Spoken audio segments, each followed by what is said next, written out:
बाबा, ओ बाबा, बाबा, 3 दिन रह गए हैं कुर्बानी वाली ईद में, हमें भी गोश्त मिलेगा ना? बाबा कहने लगा, हाँ हाँ, क्यों नहीं, बिल्कुल मिलेगा। बच्ची कहने लगी, बाबा लेकिन पिछली ईद पर तो किसी ने भी हमें गोश्त नहीं दिया था, अब तो पूरा साल हो गया है गोश्त देखे हुए भी। बाबा ने कहा, नहीं शाजिया, अल्लाह ने हमें भूखा तो नहीं रखा ना। मेरी प्यारी बेटी, हर हाल में अल्लाह का शुक्र अदा करना चाहिए। डॉक्टर साहब कुर्बानी के लिए बड़ा जानवर लेकर आए हैं और मास्टर जी भी तो बकरा लेकर आए हैं ना। हम गरीबों के लिए ही तो कुर्बानी का गोश्त होता है, अमीर लोग तो सारा साल गोश्त ही खाते हैं। खैर, आज ईद कुर्बान पर मौलवी साहब बयान फरमा रहे हैं कि कुर्बानी में गरीब मिस्कीन लोगों को नहीं भूलना चाहिए, उनके बहुत हुकूक होते हैं। शाजिया का बाप भी नमाज अदा करके घर पहुंच गया। घंटा भर इंतजार करने के बाद शाजिया बोली कि बाबा अभी तक गोश्त नहीं आया। बड़ी बहन राफिया बोली, चुप हो जाओ शाजी, बाबा को तंग क्यों कर रही हो? वो चुपचाप दोनों की बातें सुनता रहा और नजरअंदाज करता रहा। काफी देर गुजरने के बाद जब कहीं से गोश्त नहीं आया तो शाजिया की माँ बोली कि जी सुनिए जी, मैंने तो प्याज और टमाटर भी काट दिए हैं, लेकिन कहीं से अभी तक गोश्त नहीं आया। कहीं भूल तो नहीं गए हमारी तरफ गोश्त भिजवाना? आप खुद जाकर मांग लें। बाप बोला कि शाजिया की माँ, तुम्हें तो पता है आज तक हमने कभी किसी से कुछ मांगा ही नहीं, अल्लाह पाक कोई ना कोई सबब पैदा करेगा। दोपहर गुजरने के बाद शाजिया के इसरार पर पहले डॉक्टर साहब के घर गए और बोले, डॉक्टर साहब मैं आपका पड़ोसी हूँ, क्या कुर्बानी का गोश्त मिल सकता है? ये सुनना था कि डॉक्टर साहब का रंग लाल पीला होने लगा और हिकारत से बोले, पता नहीं कहाँ कहाँ से आ जाते हैं गोश्त मांगने, और तड़ाक से दरवाजा बंद कर दिया।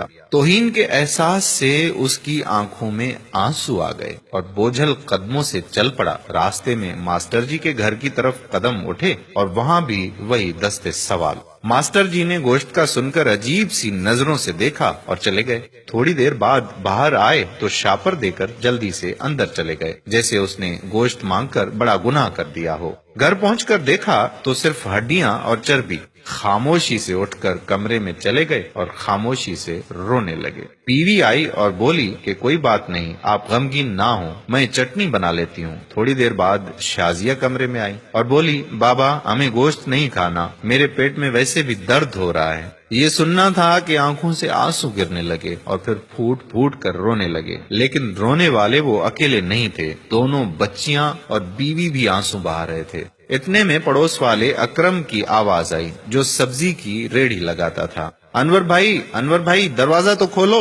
दरवाजा खोला तो अकरम ने 3-4 किलो गोश्त का शापर पकड़ा दिया और बोला कि गांव से छोटा भाई लाया है, इतना हम अकेले नहीं खा सकते, ये तुम भी खा लेना। खुशी और तशक्कुर के एहसास से आंखों में आंसू आ गए और अकरम के लिए दिल से दुआ निकलने लगी। गोश्त खाकर अभी फारिग हुए ही थे कि बहुत जोर का तूफान आया, बारिश शुरू हो गई, उसके साथ ही बिजली भी चली गई। दूसरे दिन भी बिजली नहीं आई। पता किया तो मालूम हुआ कि ट्रांसफार्मर जल गया है। तीसरे दिन शाजिया को लेकर वो बाहर कहीं जा रहे थे तो देखा कि मास्टर जी और डॉक्टर साहब बहुत सा गोश्त बाहर फेंक रहे थे, जो बिजली ना होने की वजह से खराब हो चुका था और उस पर कुत्ते झुपट रहे थे। शाजिया बोली कि बाबा क्या कुत्तों के लिए कुर्बानी थी? वो शाजिया का चेहरा देखते रहे और मास्टर जी और डॉक्टर साहब ने ये सुनकर गर्दन झुका ली। खुदारा एहसास करें गरीब और मिस्कीन लोगों का। ये सिर्फ वीडियो ही नहीं, अपने आसपास खुददार मसाकीन की जरूरतों से